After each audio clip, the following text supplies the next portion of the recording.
I believe that Shane sacrificed Otis. I can't prove it, but I think that he shot him and left him for bait so he could get away. I knew, guys. Sooner or later, he's gonna kill somebody else.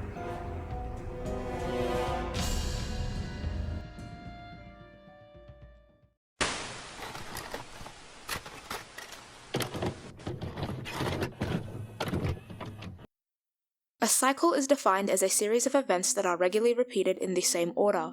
Character development in a literary context refers to a character's evolution, the difference between said character at the beginning and end of their journey, their metamorphosis, if you will. A cycle would appear to be incompatible with the very notion of character development, as character development is highly dependent on growth and a change of some kind, while a cycle concentrates on repetitive behaviors and actions that mostly remain unchanged. A cycle may appear to be an obstruction to character development, a hindrance, and in some circumstances it is, but in others the repeated behaviors and acts of a cycle can contribute to the evolution of a character's development, for better or worse. If done well, the relationship between the two can produce an extremely well-written character. Consider this: imagine a heroin addict or any addict who is unable to live without their vices. They're deeply addicted and will stop at nothing to get their fix. They follow a consistent pattern of making money, getting high, crashing, and repeating. They are stagnant in their actions and behaviors, stagnant in their own kind of cycle. Nonetheless, their life is still changing, as are their habits, attitudes, and even morality. A person trapped in an addiction cycle may become more violent, unstable, and paranoid over time when there were previously none of these characteristics. The person they were then is not who they are now because of the negative effects of a disastrous cycle. This is a pretty grim example, but I hope it demonstrates the point I am making. So consider this a segue into today's video topic. I'd like to introduce you to the Shane cycle, something that I've observed with another rewatch of The Walking Dead. Like many a cycle, the Shane cycle is a pattern of behavior and choices that Shane Walsh repeats and maintains during his time on the show. This cycle I've constructed attempts to examine how Shane exists and operates not only in the apocalypse but also as a person and how he copes with stress. Aside from evaluating Shane's actions, I believe this cycle validates a belief I have always held about him. While Shane was the best adapted to the world that emerged after the outbreak in terms of survival, his inability to control himself and his destructive ways were not sustainable in this new environment. This cycle also touches on what I was talking about at the beginning of the video, but in the context of The Walking Dead, with Shane being a character who's deliberately designed to be trapped in a cycle that leads him on a destructive path. Before I begin, I just want to say that I'd appreciate it if you liked and subscribed. You don't have to, but it helps.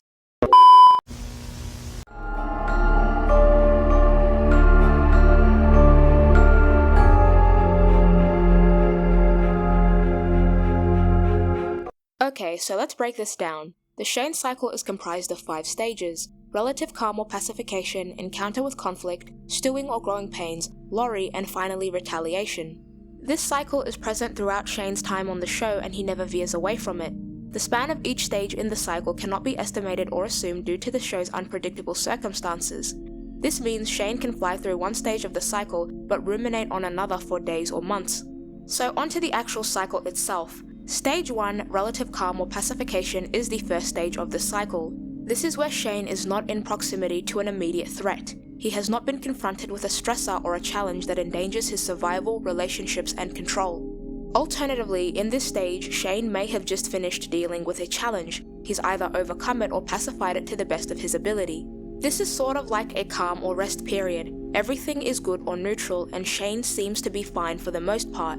I'll give a situational example for each stage. Unsurprisingly, the examples that are to be provided are all linked, with the last stage and example serving as a culmination of everything I've discussed.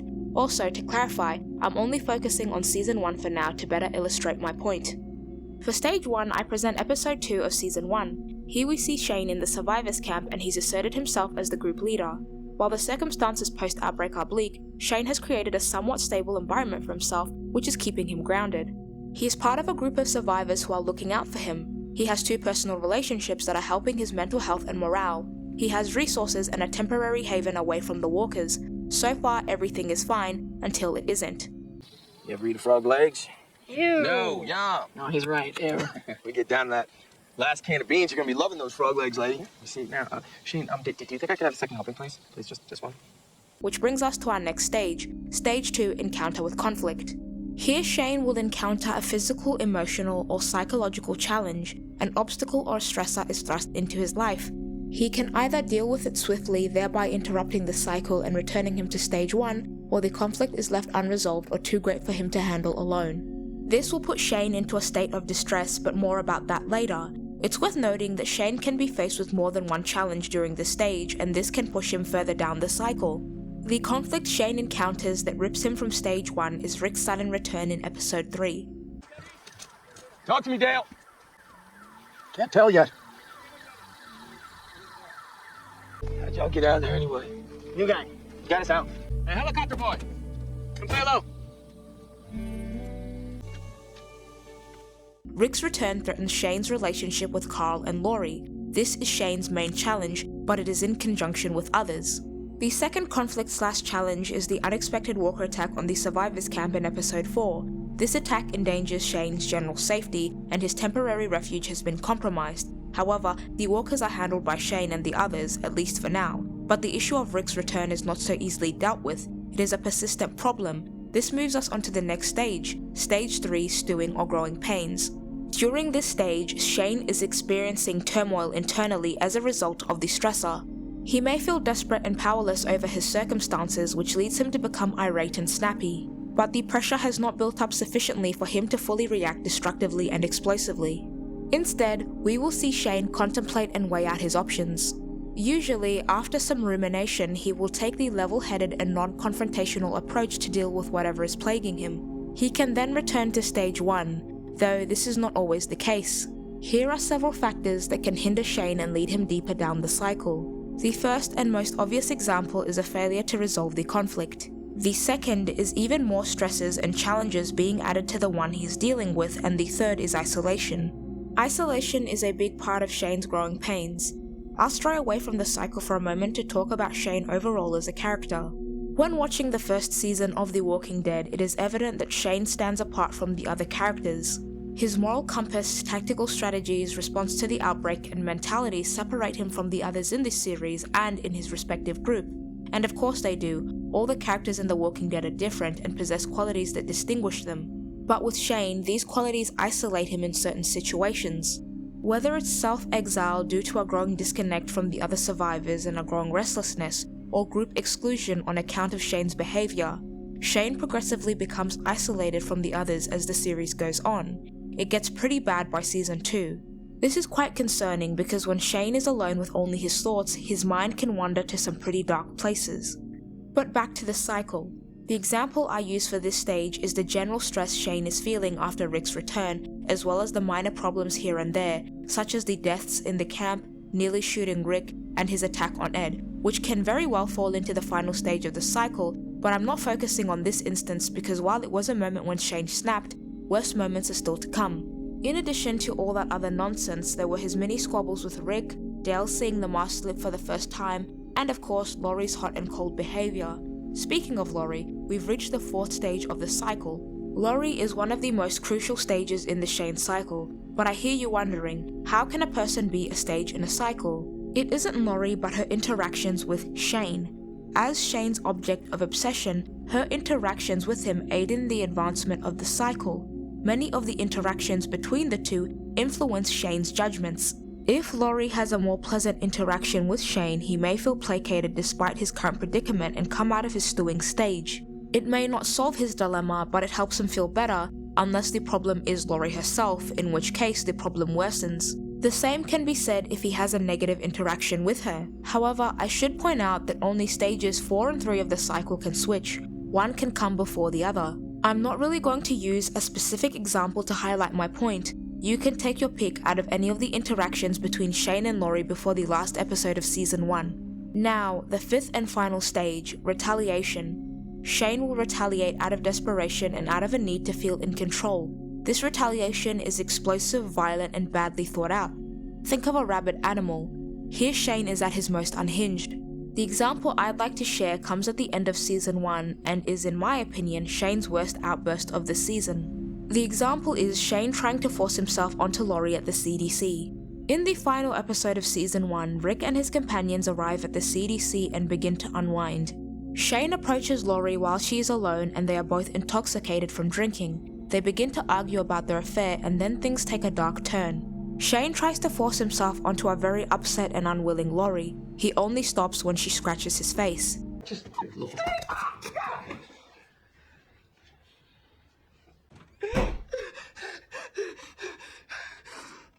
This is a turning point for Shane's character.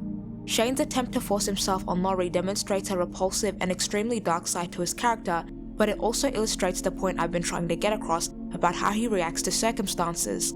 Think about all the examples I've provided, it's all been leading up to this. Rewatch season 1 and you can see the pressure building up inside of Shane. By episode 6 he is wound up so tightly that he snaps. Not even the comfort of having temporary shelter at the CDC is enough to soothe him. Stress and a lack of control overwhelm him, so what does he do? He tries to regain control by forcing himself onto Laurie. He exerts dominance over her since it is the only way he can reclaim power and control in his life. He realizes he can't have Laurie now that Rick has returned. He knows he's losing his relationship with Laurie's son. He's losing himself as the days go on, and so he resorts to seizing power in this unexpected and terrifying manner. Laurie happened to be at the wrong place at the wrong time. I believe that if Laurie had not been the target of Shane's frustration at the CDC, it would have been someone else sooner or later. Perhaps another member of the survivors group says or does something. One wrong move or no move at all could act as the perfect cover for Shane to release all the emotions he's been holding onto. Had it been someone else, the context would have been very different given that the other characters do not have the same relationship with Shane as Laurie does. Shane and Laurie's relationship has a sexual dynamic, which Shane led and mostly dominated before Rick's return. And then when you factor in Shane's questionable views on women, the gender roles of the relationship, and the lawless state of an apocalypse, it makes sense that Shane employed sexual violence against Laurie to gain control, rather than beating her up like he did with Ed. Regardless of why and who Shane's wrath is directed at, it is evident that he struggles with emotional regulation and impulse control, which results in poor decisions. His destructive way of dealing with situations and a lack of control carry over into season 2. In fact, it gets worse. The time between each stage becomes shorter and Shane is practically running through the cycle. I'm not going to go through each stage of the cycle with an example like I did for season 1. I'll just give you all the time Shane reaches the end of the cycle and snaps. I provide 3 notable examples, and I think most of you already know the instances I'm going to reference if you recall all the times Shane blew up. The first is Shane going apeshit and killing all the walkers in Herschel's barn. The second is his little scuffle with Rick while they were dealing with Randall. And lastly, Shane killing Randall and then trying to kill Rick, which ultimately leads to Shane's demise. If you rewatch The Walking Dead, you'll be able to see the events that lead to Shane snapping, and you'll be able to see the cycle play out right in front of your eyes. But let's focus on the example of Shane killing Randall and then turning hostile towards Rick, because this is precisely the moment at which the cycle is no longer sustainable and fails Shane. Shane's choice to kill Randall may or may not have been justified. You are within your own right to believe what you want to believe about the morality of it all, but I think we can all agree when I say that Shane killed Randall for his own reasons. He did not do it for the safety of the group or because he thought it was just. He did it because he was motivated by a growing madness, obsession, and jealousy. He intended to get rid of Rick, and Randall was the method to do so. Shane's idea to lure Rick out with the Randall decoy may have been quick thinking, but it was poorly thought out. It was a hasty idea with so many cracks and flaws that nearly everyone in the group noticed. But what else was to be expected? Shane had lost it at this point. It was clear he couldn't be rational, not for himself and certainly not for others. Constantly blowing up and solving issues either through hot-headed reactions or exhibiting a lack of control was not sustainable. By the end of season 1 and 2, Shane has completely developed into a different person, and this is a result of the cycle and of course the environment he's in. Shane couldn't continue with this repetitive cycle that had gone unchecked, and as we saw, he didn't continue. He died, Rick took him out, and the group was left with one less nut job. Rest in peace, Shane, you will be missed. Rest in peace, Shane Walsh. Thank you for watching. If you would like to watch another video that relates to The Walking Dead, I do have another video talking about another character in the show, though it is a bit more serious than this one, and it does delve into the topic of sexual assault, so be warned. Also, after this video is released, I will be going on hiatus. Regular viewers know this is just something that I do, so sorry. When I return, I'll have gone back to my long-form content. I'll have a video about Kubo and the Two Strings, Wolf Blood, and Detention Air, as well as a few others. I also hope that by the time I get out of my hiatus, I will have finished part 2 of my Green Lantern timeline. We'll just have to see, but before you go, to commemorate Shane, here's a montage of badly edited clips of his time on the show. Come on, girl, you got walkers all around you. They're in the woods. They're in the RV. You gotta need more than a damn screwdriver. You know? Stop badgering me. No, you too. See, now, Shane, do you think I could have a second helping, please? Please, just one. The head. Tell you what, girl, you feel that need, you go right ahead. I'm right here. Say, darling, maybe you and every other pair of boobs on this planet Just figure out that the light switch, see, goes both ways. Maybe we wouldn't have so much global warming.